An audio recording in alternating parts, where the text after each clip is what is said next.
Ladies and gentlemen, it's all about voice.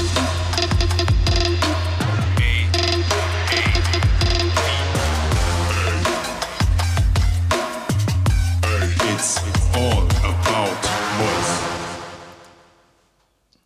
Welcome, everyone. Good to see you. It's still January. It's still allowed to wish you a happy new year. I would say, at least in Germany, we do so. We are super happy to see you again, to have you again at our very first event in 2021. We are about to start the third event in our event series from the All About Voice Club. And we're looking back on two very successful events in November and December last year with more than 300 participants from more than 25 countries. We're so happy seeing so many of you joining us and supporting the club, the one and only club actually to be involved into. 2021 will also kick off with a monthly, or at least somehow monthly, bi-monthly event series. We want to do 10 to 12 events in this year. And we started last year with the virtual meetup format. And I already explained to you that All About Voice Club is more than just the meetups. We are trying new formats as well, and today is the kickoff for the Meet the Expert format. And you will listen to a live interview. We are going to start in a few moments, where we have an industry expert in the voice ecosystem landscape, and we will have an in-depth conversation with him today, and you are more than welcome to ask your questions to our guest today, to us. And I've already seen that there are many questions popping up already and coming in, so we are collecting all of them and we try to answer them along way the discussion or at the very end in our Q&A. Okay? Dominik, you also with me? Yes, welcome everybody. It's great to see you again in this year and to have a new event coming up today. The Meet the Expert is a first. We haven't done this before. We are giving our best not to mess it up, to answer all your questions, to have a good conversation with everybody and see where everything is driving us to. This event or this event format is a first. We also have another first here today to present. We have developed our own very first event Alexa skill. So you can listen to this event not only, or watch this event not only on your laptop or PC, you can also listen on your smart speaker to this conversation. This format is perfect for it because it's laid back. There are no presentations, there are no slides to watch, so you can focus on the spoken word. So, Tim, you showed to us, grab your favorite smart speaker from Alexa. Hopefully I activated all of them, and then you can easily just say, Alexa, open AAV Club, and you get this interview streamed directly to your smart speaker from the internet. So you can listen to the conversation without distraction and try to use your smart speaker. Listening to audio is one of the primary use cases of smart speakers, and that's why we tried to develop the skill and see where this is moving us. So everybody give it a try. Please don't fall asleep while you're on the couch or in your bedroom or somewhere else. Yeah. So please give it a try. We have posted a quick link to it in the chat where it will pop up directly on your screen and can be activated and used. We love to hear your feedback, what you think about it. There's always, if you launch a product, there's always room for improvement. So let us know what we can change or any ideas that we can develop into the skill, we are really, really eager to try everything out and give our best to improve. So please try out our Alexa skill, Open AAV Club to Alexa. Yeah, and this all this event and this event series wouldn't be possible without our sponsors. As in 2020 and the years before, we have MedienNetzwerk Bayern as our primary sponsor for this event. They've partnered up with us again. And we both, MedienNetzwerk Bayern and we from All About Voice, have a common both have a common goal to bring together individuals and companies in the field of voice to work together to exchange knowledge and to foster a community that is open to innovation and new developments in the field of voice. So thank you very much for your long-standing support, MedienNetzwerk Bayern. But now everybody's eager to see what's going on with our event. Let's get things started. Let's jump into our first ever Meet the Expert with our dear Bret Kinsella. Please welcome Bret on stage with us. Oh yeah. Big applause for you, Bret. Thank you for joining us. Hello, welcome on stage. Bret, I think everybody knows what you're doing. Everybody reads your tweets. Every time I go onto the socials, either I open my Twitter account, I open my LinkedIn profile, I browse through the blogs, I see your name and your expertise coming up, commenting on everything related to voice, all news about voice. I don't know how you're doing it. I think your day has more than 24 hours. At least you have more hours awake than I do. Please give us a short intro what you're doing for people who haven't came across you, which I don't think there are, but maybe there are some. I'm sure there are many, but thank you very much, Dominik and Tim, for inviting me to be here today. I'm very excited to be talking to everybody here. I was very sad that I wasn't able to join you in Munich this year. It was one of the things on my calendar to come to the AAV conference, but okay, 6 months later, we're doing this. This is fun as well, and I'm looking forward to some of the interaction with the questions at the end.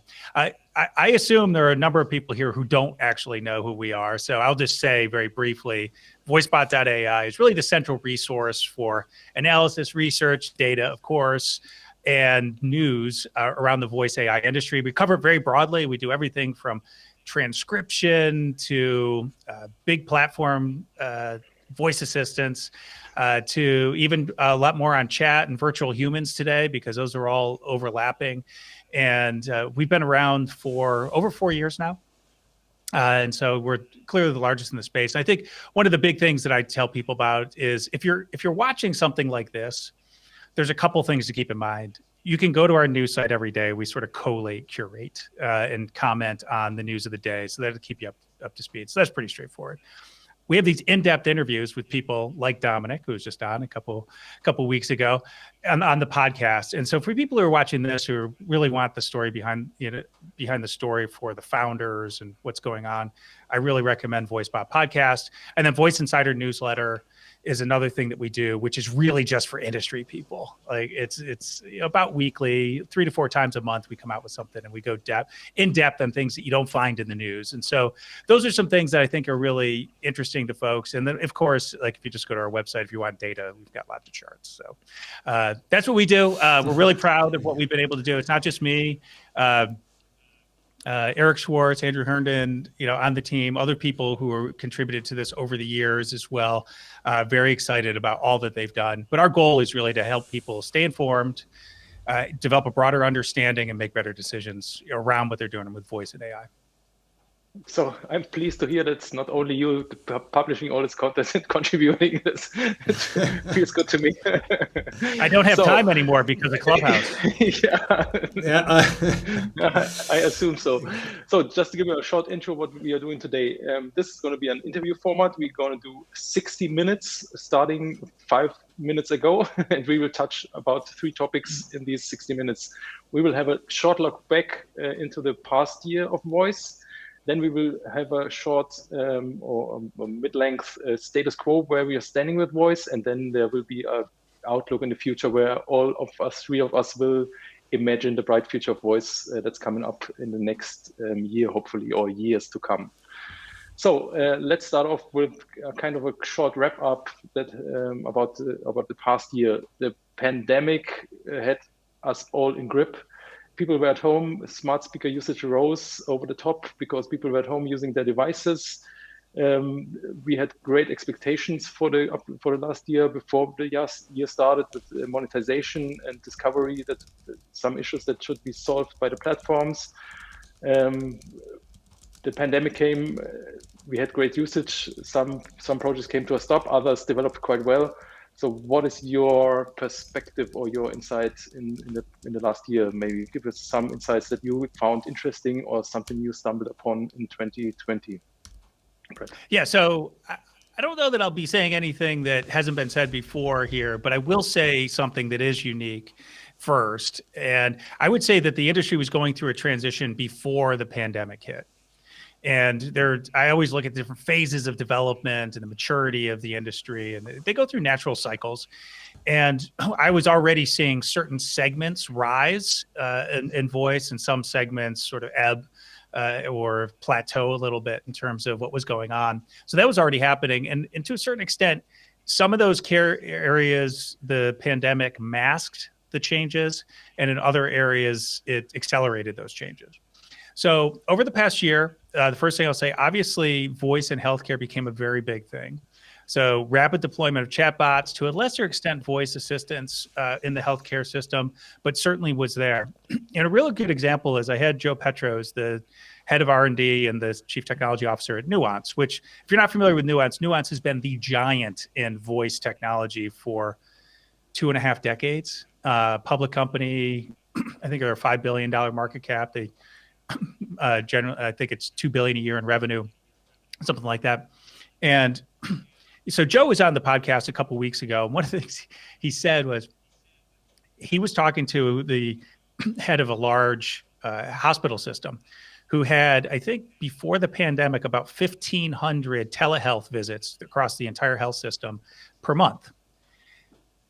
6 weeks later, they had 200,000 in a month.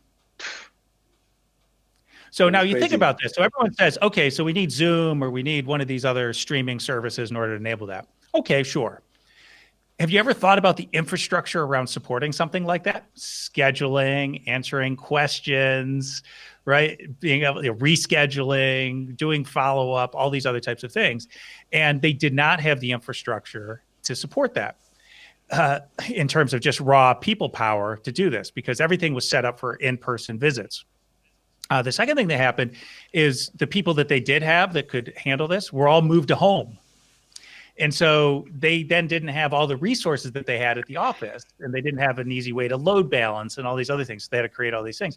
So one thing they did is they changed their systems that they were already using. Another is they started to expand their use of digital agents, whether they be chatbots or voice assistants, more sophisticated IVR maybe, but hopefully natural language processing, which we saw. And if you look at someone like Orbita, I remember talking to Orbita, Nate Treller over there, within a month after the global lockdown started happening, the stay-at-home policies, and things that were going to be pilots all of a sudden were production projects things that had been stalled for 6-8 months and back and forth, all of a sudden were getting approved in a week. So if we look at healthcare, there's a really significant driver there. And just to be able to manage this, and this is what crises do, right? They say, geez, the old system doesn't work. What can I do? And thankfully, there was something that was ready-made there in voice technology and voice assistants. So that's the first thing. The second thing is I think it woke up governments, because governments actually had a lot of inbound requests that they hadn't had in the past, and they're trying to figure out how to do this. They're publishing to the website. Is that good enough? So there were a few governments who started to move in this direction. And then the other thing that I think is important to note, aside from the whole smart speaker side, is there was an increase in consumption of media in general. And media search using voice is a superior user experience, very significantly better. And the second thing, though, is maybe on the downside, is a lot of the more sophisticated implementations slowed. And so these are the ones where organizations typically going to be adding a voice assistant to their product or their mobile app. So some of those did launch last year. So you think about like US Bank here in the US, a big bank put out a new voice assistant in August. But things like MarsBot, for example, was going to come out in the spring, but they delayed it until the fall. And they were even questioning whether they should bring it out in the fall because do people care? But there's other people with custom assistant programs who basically took a slower path because they didn't have budget, they didn't have time. And we see this with some of our survey data of marketers that I've just been looking at as well. So those are some of the things. So it's sort of a mixed bag.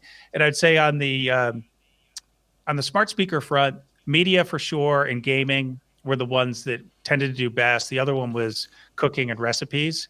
And then the others, some of them did okay, but we didn't really see like broad adoption of skills on the platforms. Yeah, I think that the action was really elsewhere other than gaming and media. But this is, I think, a really interesting aspect. You touched a lot on voice, not on smart speakers, but on custom assistants, implementations in IVRs, and corporate use cases. Not that many like consumer cases where, I mean, we as an agency saw a lot of rise in consumption. So this is a little bit a different picture. So I don't know, maybe Tim, you could sum up what we have experienced in the last year from an agency perspective on in this with this change in the ecosystem or all this like kind of pandemic acceleration of projects. Yeah. Well, go ahead, Tim. You were going to say something? No. What I think it's really interesting, just to touch that note that you just mentioned in one sentence, is that large-sized companies are willing to leave their comfort zone if they have to, and making things possible way faster than they used to had to in maybe years ago or so, and that's what I think is super interesting, and we have experienced more or less the same over the last year. We thought, okay, when the pandemic kicked in, how will this impact our business? Of course, we are running a serious business in voice, and we've seen that there has been a really short dip only. Other business have taken away more impact and almost having had to give up their businesses, and we had like a period of maybe 4 to 6 weeks where we had that freezing moment. Okay, what's next? And looking at the numbers, we've seen that like a raise of 20 to 30% in average from all the 50 to 60 projects we are managing for our clients, and the pace in general, like throwing out skills and new projects, has slowed down. Yes, that's a fact. But we're seeing a raise in the adoption, in the consumption. People are they have to stay at home right now, but we see that they are having fun and are using actually their smart speakers and to interact with our skills and other skills as well, or actions or apps, voice UX in general.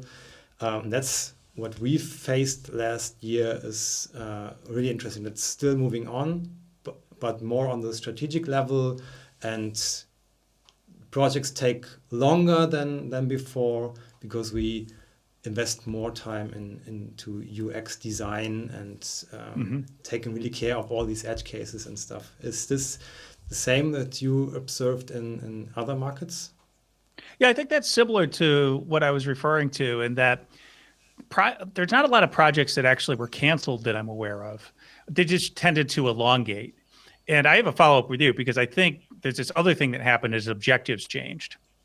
And so what someone had as an objective for their voice project in January suddenly looked very different in July. But maybe you've seen something different. So did your clients come back to their projects and start to think, oh, we need to change the feature set. We need to think about this differently. We need to upgrade the performance because we're going to look at this not as a test, as production. Were there these types of considerations going on? So I'd say in relation to this, I'd say, but I'm not sure if this started just at the beginning of the year. I see that lots of projects are not driven by marketing or innovation budgets anymore. They're coming more or less out of the corporate strategy budget. So people really understood voice, and it's not their goal anymore to push out a voice application within the next, let's say, 6 to 8 weeks, and then publish a press release. We are on the voice train, right. and we are also going down this road. They are more thinking strategically. How can we integrate into our core business and contribute to business value, and how can voice be used in terms of generating revenues or driving costs down, and this more strategic approach. And I think that happened early in the year and was accelerated by the crisis, because then people had to really think about their strategy and their core values, and does this project contribute to their strategy and their core value? If not, then just cancel it or change the perspective and change the aim of the project, and then move on. And I think that's why we saw a lot of re-elevation of running projects, and that ended sometimes in changing the perspective, ending the project, or even enlarging the project, putting more budget on it because we need it faster than we thought, because it is really contributing to our business success, and we want to have it out very fast.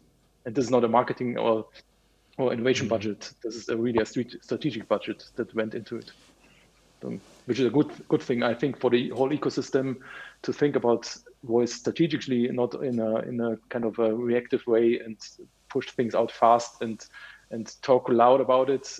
It's better put them out slow and whisper the story, but it's a good story at least. Yeah, I mean, the other thing, obviously, that was a big story last year was call centers, customer contact centers, which are cost centers, right? So they are very budget conscious. And so they tend to be very deliberate and slow about their adoption of new technology. They have a system in place. They don't want to break it. They don't have a lot of extra money. They don't want to do a wholesale replacement. But what happened when COVID changed, like all of their metrics were upended. A lot of their infrastructure was not available in the way they'd had in the past. And so like healthcare, they had a real crisis on their hands. And that made them open to looking at alternatives that they probably would have gotten to in 2023 or 2024. But because they had this opportunity, they seized on it. Now, I think there's two things that happened. One is they were solving problems. I always think of this idea of pain is being the biggest motivator. Like I have a pain organizationally. It's keeping me working on weekends when I'd rather not, all these other things to solve problems. So what can I do as a corporate executive to solve that problem? And so there was part of that, but there was also this other thing that was going on, which always goes on in big organizations. If I'm a cost center and I have very limited budget or budget increases each year, and I can't get the things that I really want to do through, I see this crisis and say, oh, because of this crisis, I must have this, $5 million budget or this $10 million budget that you've been denying me for 3 years. I know you said it could come in 2022 for implementation in 2023, but we have to do it now. It's essential. And all of a sudden, the CEO offices, the CFO offices were saying, okay, now it's justified. Go ahead and do that. And that's one of the reasons why we saw some of the companies in the voice AI space that are so focused on the contact center and customer support actually break through, go from POC to production, go from idea to POC, POC being proof of concept or prototype. And we saw many of the agencies who were working previously on marketing all of a sudden participating in RFPs, and some winning work, certainly responding to requests from their customers to actually help out in customer support when previously they'd been working more in the consumer engagement or marketing side. So, but I think I can only underline this. What we are experiencing here in the German or European ecosystem from agency side, we are seeing I think the mindset of agencies that are working in voice has been broadened over the past year. So they are not looking into smart speakers only anymore. They might look into other applications of voice, IVRs. They even might go into chatbots and see how they can contribute. All this WhatsApp messengers are going on, and I think this is contributing to all these service inquiries that can be answered by automatic systems instead of human people. I think there is a number I've heard. I think average call on a call center costs answered by a human person is about, I think, $5 or $10 per call. So this is a major cost driver if you're having hundreds or thousands of calls every day, and you like to drive this down, and with an assistant and now the advanced NLU that is provided to these IVR systems, you can do this, and I think it can be sufficiently done, and in some cases handed over to an agent, a manual or human agent, but most of the cases can be handled by an automatic system, which is the status quo at the moment. Would you agree that like the system of, or the technology of Alexa was an eye opener and door opener for all these implications in other markets and technologies, so that like not only users at home may want to use this technology and maybe are talking to their computers sometimes in the future, but also that companies are seeing, okay, that's an interesting technology, and how can this be used in other systems or infrastructures? Okay, so it's a good question. It's sort of like a softball for me, if you know that terminology, like an easy one. So I think it was 2 years ago next week, I wrote an article in Voice Insider. So Voice Insider is that custom newsletter for the industry people, that Alexa and Google Assistant will be known as the assistants that launched 1,000 assistants. And I'll stand here and say that I was wrong. It's probably 1 million, not 1,000. And it's precisely what you said. And what I was seeing was that what Alexa and Google Assistant were demonstrating to everyone else was how valuable it was to have your own assistant, where you control the data, you control the user experience, you can enhance the user experience for services you're already providing. And people were seeing Alexa and Google not just as like a new platform that they could participate in, but they were seeing it as a strategic move by Amazon and Google that was adding value to what they provided to their consumer interaction. And it invariably was going to lead them to say, well, what if I could do that? Now, very often when big tech does something, you say, oh, it's out of reach. I can't do that. I don't have that budget. Even if I'm a big company, nobody's going to give me 1,000 people to work on something. But what happened in the interim, and really what I was counting on when I wrote that article 2 years ago, was not just that people would recognize the value of having an assistant, but the cost of deploying it was very low, was going to go down significantly.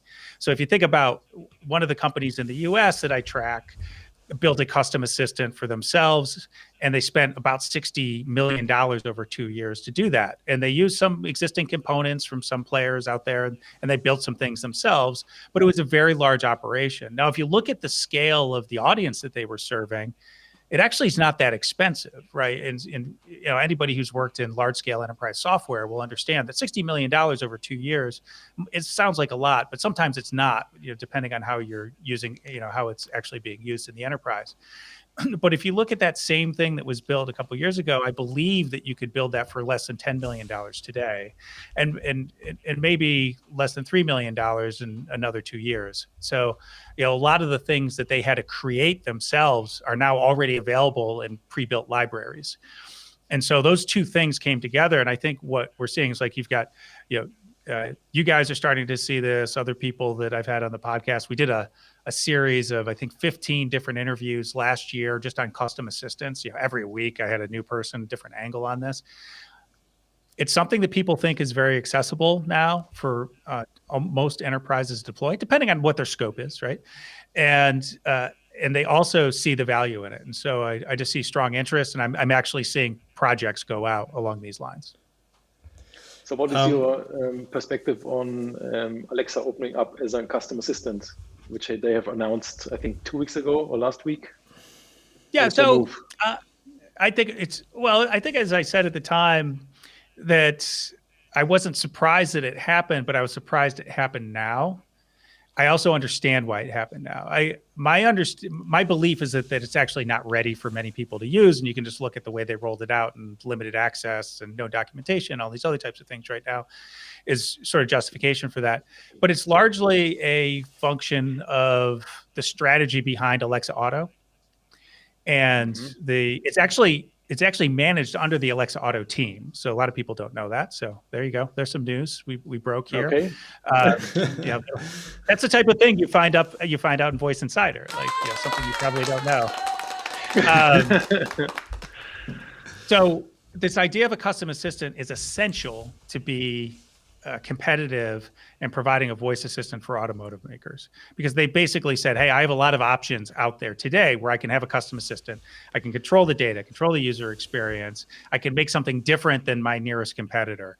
And so I'm just going to take those unless you offer it as well. I like this idea that you provide this broader ecosystem and maybe you offer it for free, although there's other things that maybe will show up in Voice Insider about how they actually charge for this, which is, I think, a little known secret. But the fact is, they had to roll that out now because they're saying, hey, people who are making decisions about their voice assistant in their car 2 years from now are saying, well, if you can't have a custom wake word or we can't really customize it the way we want, we're not going to consider you. And then it's easy for them to go to Fiat Chrysler, which was their first announced customer for it, say, you know what? Yes, we have this. We've got some components for it. We'll build it together. By the time you actually go to market, it'll be all done. I don't have special inside knowledge about that, but I have enough information that would suggest that that's probably where they are right now.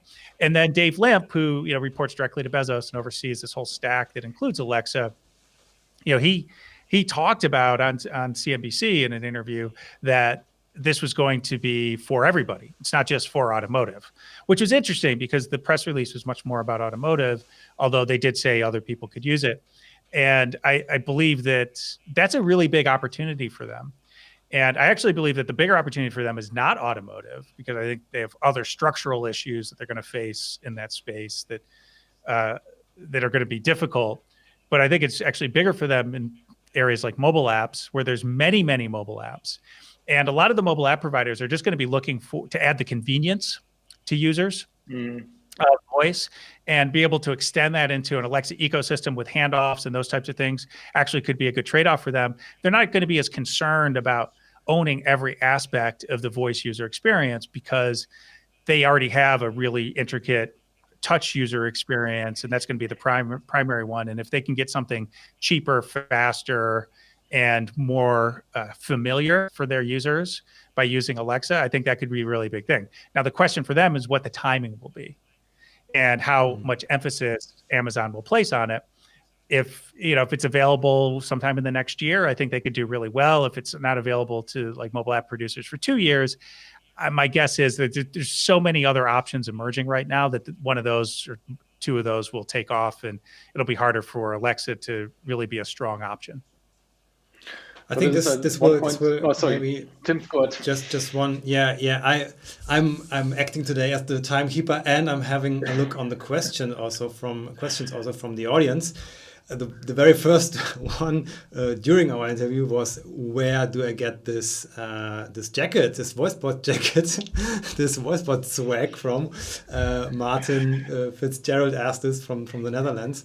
Maybe you could post something on that. But you just somehow answered a question from another Dutch friend from us, Jeroen, who asked if voice will go more on the smartphone dimension or app dimension in 2021. And he just did a point on that, that it will be more important that there will be voice layers inside of mobile apps as well. Maybe you can add another answer another question from Julia, who just asked which industries will potentially benefit from this in the near future. Maybe for whom is interesting to add a voice layer to their smartphone app?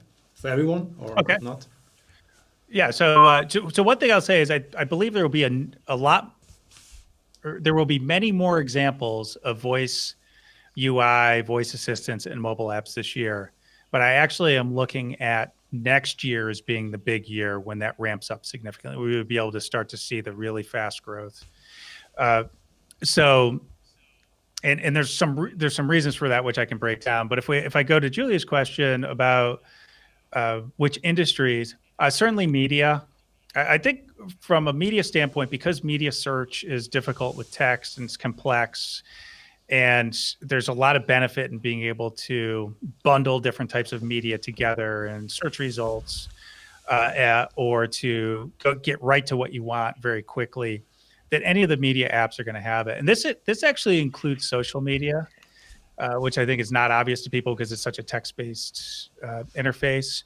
But anything with media or with a lot of features. So financial services for sure, because they have a lot of features, and they have a reason to build their own because it's financial products and they don't necessarily trust sending the data out to somebody else. So that's another area. Healthcare for sure is one that I'm looking at. Those are the three, if I think of media, financial services, healthcare, I think are the three that are going to have the biggest adoption cycle around voice technology over the next year. There's certainly some others that are going to have it. And there's, if you look at smart home, it's sort of already there. So there's some other things that have already been in play, but those are the three that I focus on. Okay. And what do you think in this terms of or how do you see the importance of Siri in this context? Because this was also a question from the audience, the adoption of Siri and the growing relevance maybe of shortcuts and things like that.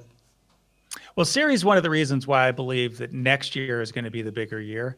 So there's going to be a couple things that are going on. So right now we have Google App Actions, which for the Android community is a big step up of what Google can do. And for those of you who haven't followed it, essentially, you can use Google Assistant not just to open an app, but you can actually deep link into the app, as we would say, and you can actually get to a specific screen or execute a task just from Google Assistant, but the app actually fulfills it for you. And so I think there's a lot of people who will experiment with that this year. I'm expecting Siri to follow a similar pattern this year, but the way Apple rolls things out is it's likely to be announced either in May, just before WWDC, or at WWDC, their annual developer conference in June, as a new feature available in iOS 15, right? Which won't be available till September or October. So, which means some people will get early access to it and they'll start building. You'll see some things around the holiday period later this year, but most of that activity won't actually happen until next year. And most likely what Apple will do is they'll start to put some incentives in, and their incentives are based on policy. So they'll start putting in certain policies that incentivize the use of Siri within the app. And they'll do that in part because I think they'll find that there's some advantage there for them to maintain some of that from like Siri presence, as opposed to everyone just building their own custom assistant. At the same time, there's a lot of tools out there right now that are getting increasingly sophisticated and increasingly easier to deploy your own app without Siri. And this is really important because even when you do Siri or you do Google App Actions, you can only do really top level activities. You can go and do one, but once you're in the app, you can't really use it. And I think that's going to be a persistent issue going forward. So a lot of app publishers are going to find it beneficial to have their own, at least voice UI. Whether there's full assistant functionality in there as opposed to just voice navigation is a different question, but I think a lot of them will start with that voice navigation. And we saw that like this past year, Snapchat did it for finding filters, thousands of filters. It's like a media project or problem, right? Thousands of filters. How do I find the right one quickly? Particularly if I don't remember the name of the filter or something like that, I can just ask for it and it'll serve up the right thing using natural language. So I expect to see a lot more of that. Sure, great. Maybe just one last thing about the look into the near past, so to speak. before we dive into a look into the now and the future, because you are mentioning like when things or certain things will kick off next year. So we should have to talk about this year, what would happen this year, not only next year.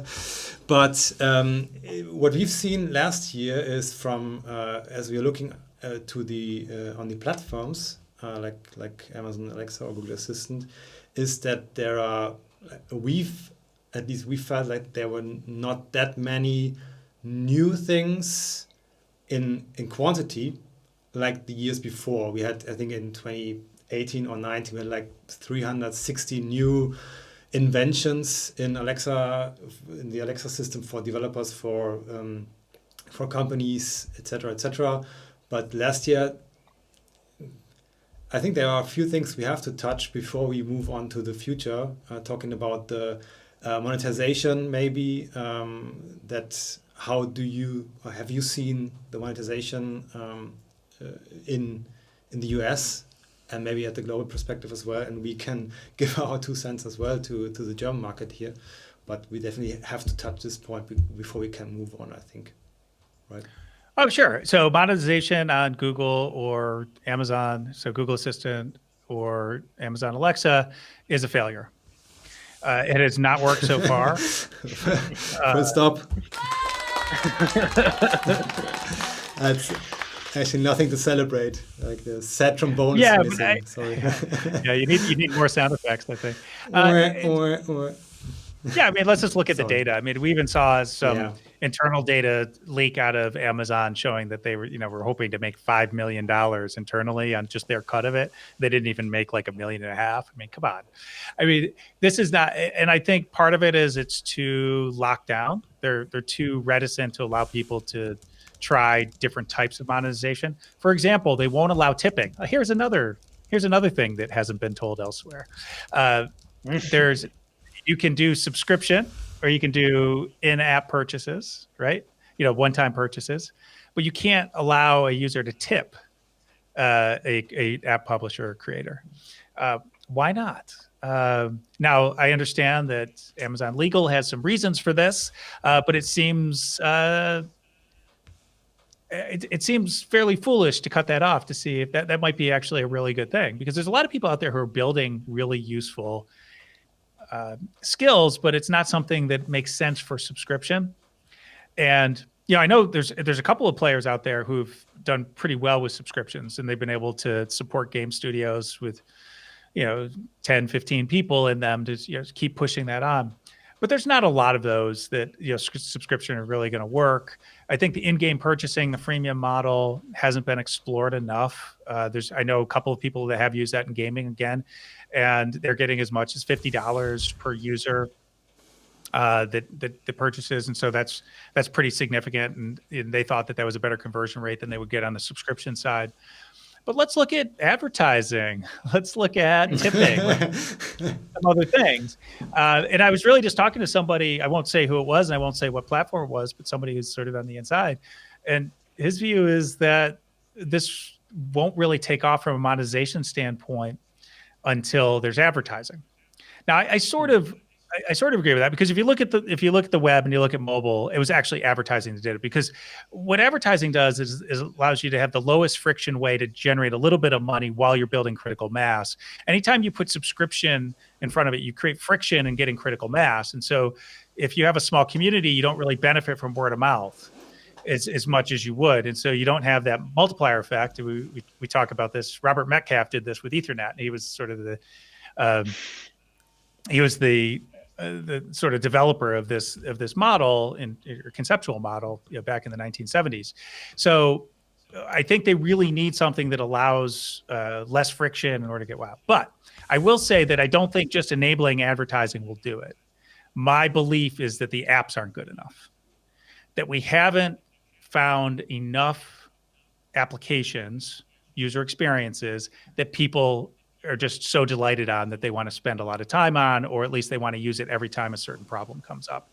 And that might be because we're thinking too narrowly and just recreating things that already existed, or it might be because the things that we're doing, we're not just doing good enough. I suspect that it's the former problem, that we haven't come up with some of the more creative things. But I will say, like, at the same time, I'll say there are some applications that are doing really well on, on those platforms. Music, really, really well. It's a really and people, and here's one thing I'll just say, and we'll get on to the other questions. The secret to the internet was email. Email turned out to be so important in the 1990s. They built infrastructure that eventually was used to build the web. But without email, it's not clear to me that the web would have been built. And when you think about the web, it was built so that you could publish sort of simple pages, basically digital brochures. And that became popular enough that eventually people laid a lot of fiber optics so that you had bandwidth, and then something like YouTube could exist. Because YouTube couldn't have existed 10 years earlier just because of the bandwidth constraints. And so what I try to explain to people is you actually only need sometimes one use case to make everything else possible on a platform. And I think music streaming on smart speakers is a very good use case that is, creating this impetus for at least the smart speaker and in-home type of things. Now, do we have that same type of thing on mobile? Do we have that same type of thing in the car? That's a different question. But at least we have a couple of these use cases that create the reason for this thing to exist, that create the reason for hundreds of millions of people to have smart speakers in their homes. And then it creates the opportunity to reach those people with new applications. Uber wouldn't have existed if Angry Birds didn't exist, right? I mean, some of these things, it's like Angry Birds was so popular, it helped drive the growth. And not just that, Facebook too, right? But because so many people were using this, then Uber with its unique business model could come in and offer this entirely new value proposition riding on the back of infrastructure that was built for other use cases. Yeah, that is true.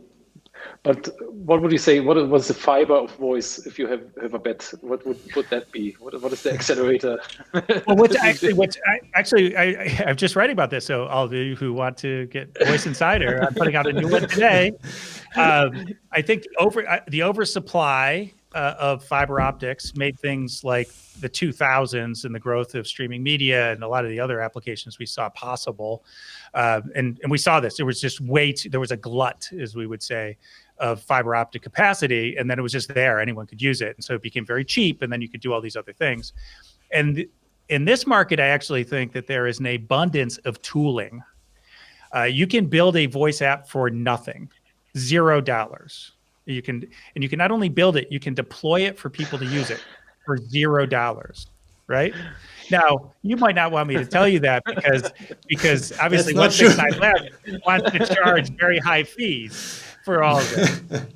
But if you look at this, and my analogy here is that back in the 1990s, and I'm showing my age, I was deploying some early business-to-business e-commerce websites and for big brands and things like that. It cost $1 million to deploy the infrastructure to set up a website. You had to set up your own server, right? Yeah. And so, if you were a company, you would set up your own server. You spend $1 million on a couple of Sun servers to handle the traffic so you'd have good performance. That was before you spent money on design and coding and UAT testing across 4 different browsers, all of which were incompatible. You had to build completely different systems. And so these projects... Yeah, I remember when I was at Sapient, I mean, we had a group that would turn people away that didn't have a budget of $5 million. Like big global brands were saying, hey, if you don't have $5 million, we can't do this, right? So I'm not saying that it's free to have a good experience, but I am saying that all the tooling is free, basically. You've got open source tools from Rasa, now Pico Voice is out there, and some others. You've got players that are, Spokestack's doing this, Allen AI. There's a lot of people putting things out there that are close to no cost, at least for the tooling. And then you've got the big platforms. If you want to go Alexa or Google Assistant, they'll not only give you free tools to build, they'll give you free data, free storage, right? At least up to a point. And so the barriers to entry from a supply side are very low. I think the problem in this market is really the demand side. We don't have the apps that are drawing people in, with the exception of this idea of music and weather and a couple other things. But I think I a little bit disagree on your point here. I mean, I don't think that the ecosystem needs more apps that are built on zero or at least zero budget. I think we need more high quality apps that will apply to people's use cases and are really smart and drive attention and retention of by being used a lot of times, and not many of the zero budget ones. I mean, we're not in disagreement. I don't disagree with that. What I was saying was that I've never seen a technology market. So I've been through several, a couple of the big platforms and smaller platforms in between. I haven't seen a platform with this many high quality free tools available to get started. Okay. Right. Yep. So that's true. The cost to start is very low. Now the cost to be successful might not be very low. I still think it's less. It has been less than what it required to be successful in mobile apps, right? Mm-hmm. But then but the problem is so the cost to deploy a mobile app was much more expensive in 2010 through 2012 than it is to do a voice app today, and the market was growing faster, but it still wasn't like an overwhelming number of users. I think one of the problems we see today with voice apps is they say, hey, the cost to deploy a voice app is less. And some people think too far less, right? And I don't think it should be. And, Ahmed Bouzid was talking about this 2 years ago. It cost $375,000 on average to launch a mobile app back then. Why are you doing voice apps at less than $375,000 budget? Right, you're setting yourselves up for failure. Well, part of that was because when they got it out into the market, there weren't enough users in the end, right, and on the back end to take advantage of it, or they were cheap and they thought should be free or whatever. They heard me say that it's cheap, it's free to get started. I don't know.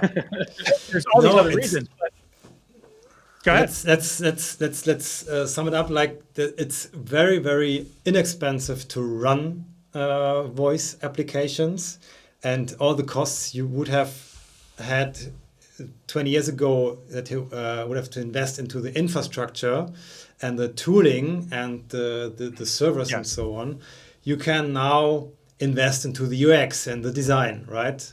So you could potentially invest into UX and design, and we try to yeah, definitely.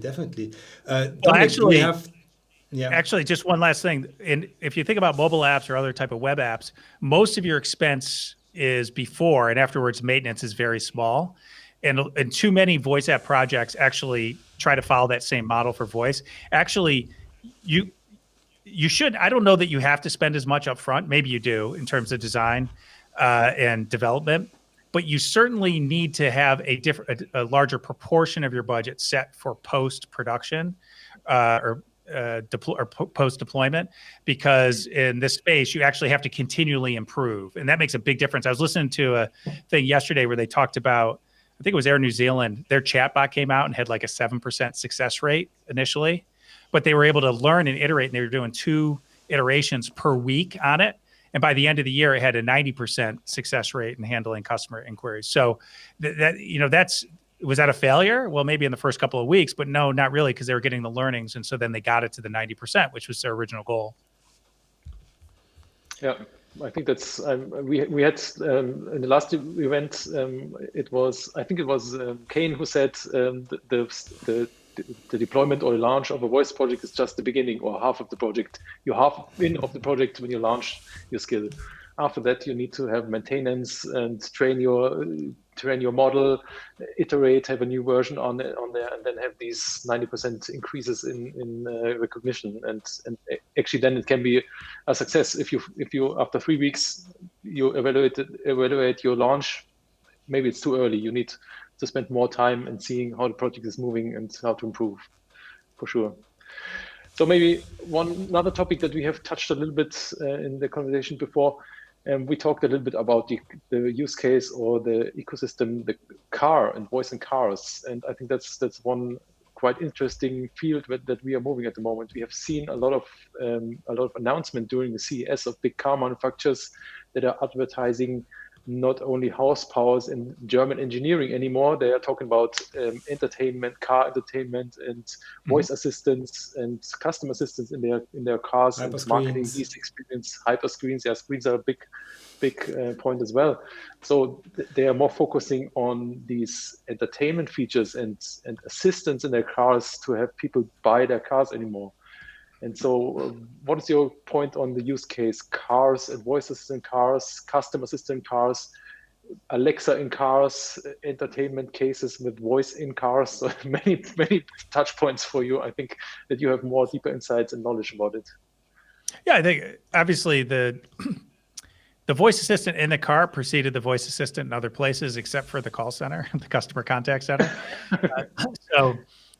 This has been around for a long time, although people might say that there was this voice navigation back in the early 2000s, but it's absolutely going to be essential for any luxury brand is going to have this. And I think increasingly it's going to be viewed as essential all the way across the portfolio. Because consumers are just going to expect it. It is when you have a well-functioning voice assistant in the car, it is a better experience. And I think a lot of people were introduced to this by things like Apple CarPlay, where they could use Siri. They also had the screen that was very similar, and that was an objective lesson to the car manufacturers. If they want to implement their own custom assistant in the car, here are some principles that they could apply. And I think if you look at what Cerence announced just a couple of weeks ago and what they're doing, and Mercedes is the first to deploy several of those features, it's really a tremendous advance from what we've had. And the driving experience used to be about the performance of the car, and more the driving experience is going to be about the experience in the cockpit. And, I think Cerence is doing a nice job along these lines right now of introducing these new features that will just make that driving experience better. And when you talk about this idea of... Could you explain about the features? Could you explain a little bit about the features? Because I think not everybody's well informed about the announcement of Cerence. And I think they have a great lineup of stuff they are doing at the moment. So a bit more context would be nice. Yeah, I'll just list off a few of them, and I recommend people just check out Cerence's YouTube channel because they've got videos of all these things. So first of all, it's the type of services that you can access.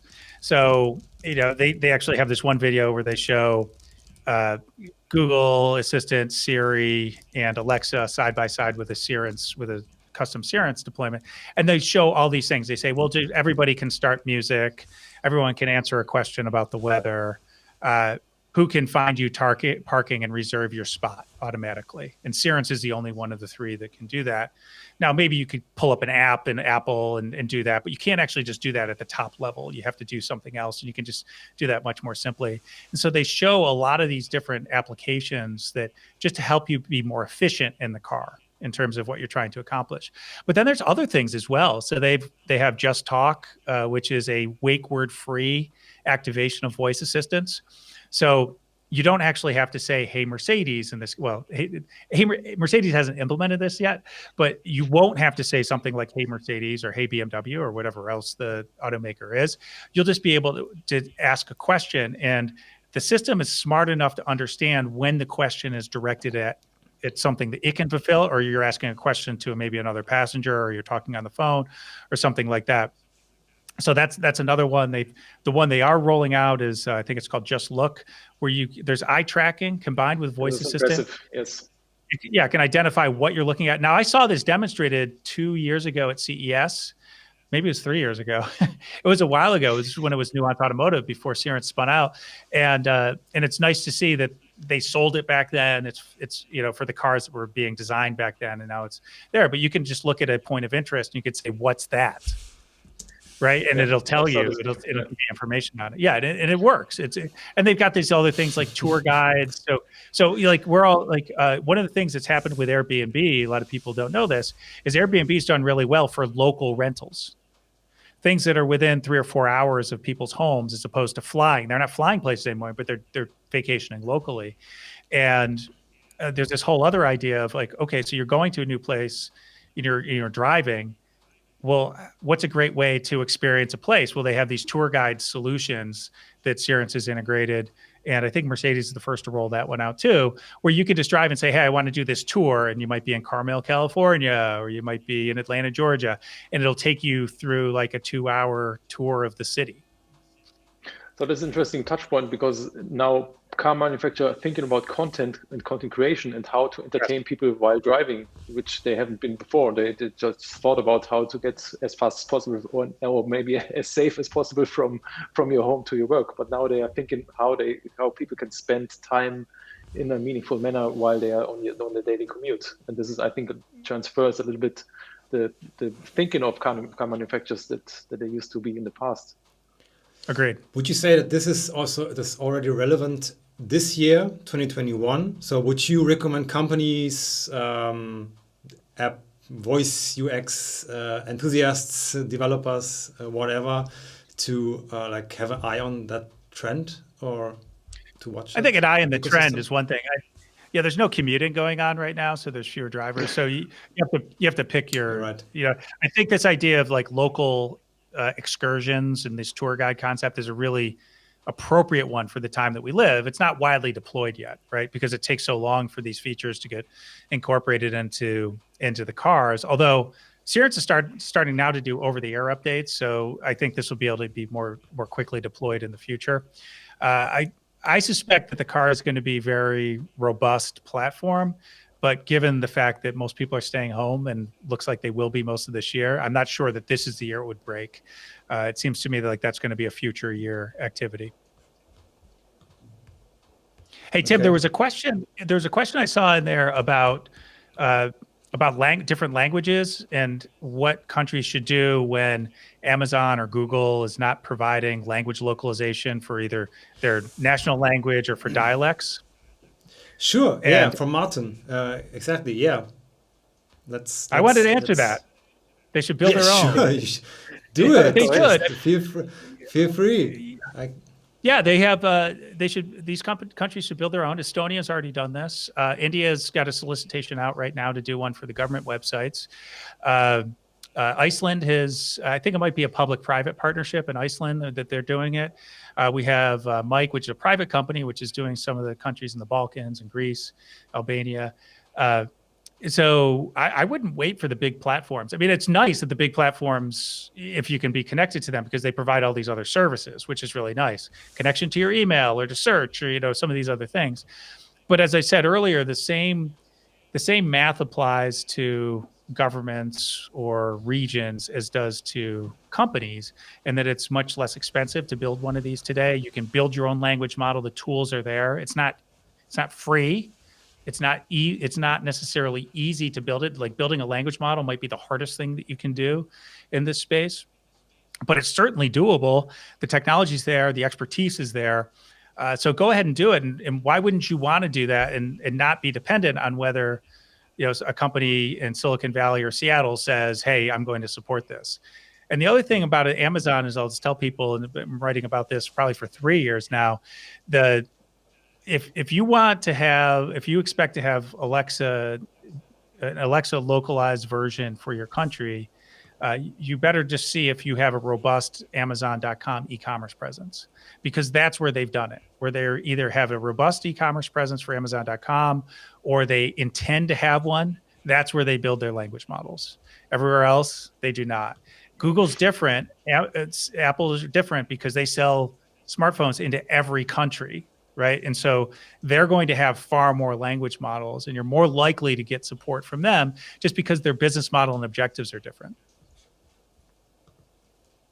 So, but I think that's a good point. In these countries, maybe governments should go and push for voice assistants, because they might have a budget and think about accessibility and like drive down their costs in communication to the people. So maybe this is another approach that, or as you mentioned, a public-private partnership with the government, that they can apply and roll out a voice assistant that might not be that integrated into daily life, but at least it will understand and can be like the starting point or platform for further development and rollout in these countries that haven't had a voice assistant before. So this could be a solution for them as well. Yeah, it's in the public interest. in Germany, you've got Telecom, which has a really capable assistant for Magenta. You've got Amazon and Google. But if you go into Poland, you don't have as many options. For example, you go into Czech Republic, you're not going to have options. You go into many countries in Southeast Asia, you're either waiting for Baidu or Tencent to do it, or maybe Line will do it, or you can just do your own. And I think it's in the public interest, just as like governments invest in PPE and the development of new vaccines, right? Yeah. So, Tim, go ahead. Great. Guys, I'm the timekeeper. I'm the German in this round. So it's time to wrap it up somehow. And I would like to try something. It's very spontaneous, but I would like to try something with you, both of you, is finishing the conversation by answering one of the questions from the audience. And the first one would go to Dominik, and you can choose between two questions, but I will try with the first one. Leave the other one to Bret. Let's see. Will we still develop Alexa skills in Google Actions in 5 years, or will there be standardized APIs, and all 10,000 million voice assistants will be able to handle and deal with these interactions we built or UX we built? So the first question is, are we still going to be supporting Google and Amazon and their platforms? And the second question is, will we have standard interconnectivity between apps? Correct? Yes, there are two questions in one question, but I have a different one for you. I have a different one for you, Bret. So. Yeah, okay. Okay. What do you think, Dominik? So. It is hard to say because it's like 5 years from now. If you think back 5 years from now, we didn't have any voice experience at all besides your car maybe, but there were no voice assistants around. So I think in 5 years we won't think about Alexa skills and Google Actions anymore. I think we will broadly think about voice applications, and maybe we could think, or an analogy would be that Alexa or Google Assistant, it could be something like a browser that we use today. So we develop a website, and then you can have Mozilla, you can have Chrome or Safari to access this information with your browser. And in the future, I think we will build voice applications, and then we can access them with our Alexa device, with our Google device, any other devices coming up with custom assistants in your car with these devices. So think about these more or less as browsers, and like we as creatives or developers or agencies, we will develop voice experiences, and they can be accessed through different devices in different situations and different ecosystems, and they will kind of integrate within these. So I think would be my bet that what I will be doing in 5 years. It's hard to say, but Bret, I give it a shot. Great. And Bret, you can add something related to the interconnectivity of voice applications, maybe. So you want to maybe. You have a thought on that? Oh, yeah. I have really short questions. So the answer is, to your first question, is yes. And the second question is sort of. So great. So I think I believe that I believe there's going to be a lot of custom assistants, and that interoperability will be sort of the next phase. Once you get the assistants out there, then getting them to be able to work together is very logical. Whether it's a standardized API or whether there's a third party, which is the facilitator of the connectivity between them, I think is a different question. Because I think a lot of the apps will be built in such a way that it'll be hard. They'll all have APIs, so we'll be able to get it. But standardized APIs is sort of the thing that you said. And I'm not sure we'll have that, but we might have a de facto standard, because there will probably be one or two vendors out there who will have the tooling to basically a connection bus, if you think about it, between voice apps. Great. So now I have the question for you, and okay, you the first question. That was the question from Dominik, but never mind. So you have to give a guess for who actually asked that question. It's the first to do for you. I don't know who's here. You get $100,000 to invest in one company in the voice conversational AI space. Which one would you bet on and why? Who asked that question? Well, I don't know who's maybe a in here. company that's maybe it's somebody who could be interested that you invest into his company. So Jan König, I help you. Oh, Jan Jan asked asked this that. question. Right? I've been asked that question many times. It's funny, like someone asked me a couple of years ago, who's the first company to be a unicorn? And I was like, well, SoundHound's last funding round actually put him at $1 billion valuation. But I would say that like the company that I think has the most momentum right now is Rasa. And Jan may or may not want to hear that. I think Nice. I think I think of them as being complementary, but yeah, maybe there's some overlap there. But I think they have the most momentum right now. I don't if I had $100,000, yeah, I think Rasa would be a good bet. I mean, there's some other things that are really kind of boring out there that are good. I like Verbit. It's doing really, really well. Although with their last valuation, I don't know if I go in it. And then the other one, which is sort of, which I think is voice adjacent. It's like voice helps make it a better solution, but it's not necessarily a voice solution. Is I really like What 3 Words, because it is the one solution out there that could actually disrupt a very well-established, very large space, because it's a completely different model. It doesn't have a lot of the features of Waze or Google, but it actually has a superior location system. And so I think that's also a very, very interesting space, and one that I think is far better with voice than trying to type things in. Thank you so much. And and Jobo. Sorry. And Jobo. So you get $200,000, okay? And I really do like Jobo's business. I think it's really good. And the other thing about it is I hear a lot of things from people in the industry, and people love Jobo. So the company's doing a lot of things right, because I hear so many good things about it, and so many people have standardized on it.